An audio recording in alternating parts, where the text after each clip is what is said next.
केंद्रीय कृषि राज्य मंत्री चौधरी ने बिहार सीएम नीतीश कुमार पर जोरदार हमला बोला है।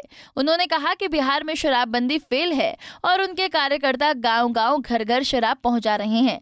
केंद्रीय कृषि राज्य मंत्री कैलाश चौधरी कटिहार पहुंचे, जहां उन्होंने कृषि विज्ञान केंद्र पहुंच सबसे पहले वृक्षारोपण किया और कृषि विज्ञान केंद्र का जायजा लिया। इस मौके पर उन्होंने कहा कि बिहार में जहरीली शराब से मौतें हो रही हैं।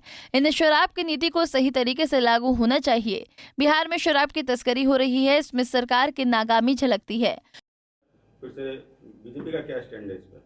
ऐसा है कि जिस तरह से इस सरकार के आने के बाद में उन्होंने डिसीजन लिया था कि शराबबंदी होनी चाहिए, निश्चित रूप से सरकार ने बंदी की बात की, लेकिन उसके बाद में जो इनकी मॉनिटरिंग होनी चाहिए थी वो मॉनिटरिंग नहीं हुई।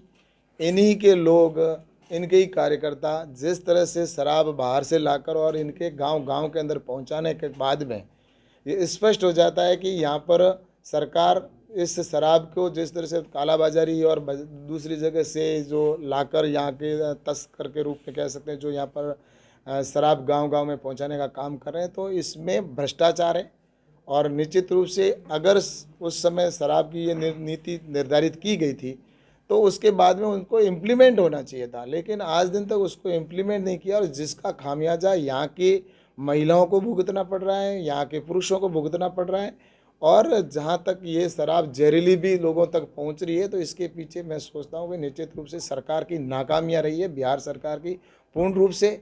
और इसके साथ ही इन्हीं के लोगों ने इस जो राजकीय घाटा है जो स्पष्ट हो रहा है, अगर इस तरह से अगर वो पैसा आज सरकार के खजाने में जाता है, उसकी जगह पर आज वो इनके अकाउंट में जा रहा है, तो इसका मतलब स्पष्ट है कि सरकार की पूर्ण रूप से ये योजना है वो फेल हो चुकी है। उन्होंने कहा कि राजकोषीय कोष घाटे में जा रही है। सरकार के कोष में जाने वाला ये पैसा तस्करों की जेब को गर्म कर रहा है। जिस तरह से नीतीश कुमार ने सरकार को आने के बाद शराबबंदी का निर्णय लिया था, उस तरह से इसकी मॉनिटरिंग नहीं हो रही। पंजाब केसरी टीवी के लिए कटिहार से राजीव कुमार की रिपोर्ट। हमसे जुड़े रहने के लिए हमारे YouTube चैनल को सब्सक्राइब करें और नई वीडियो की नोटिफिकेशन के लिए बेल आइकॉन को दबाएं। अगर आप ये वीडियो Facebook पर देख रहे हैं तो लाइक जरूर करें और ज्यादा से ज्यादा शेयर करें। धन्यवाद।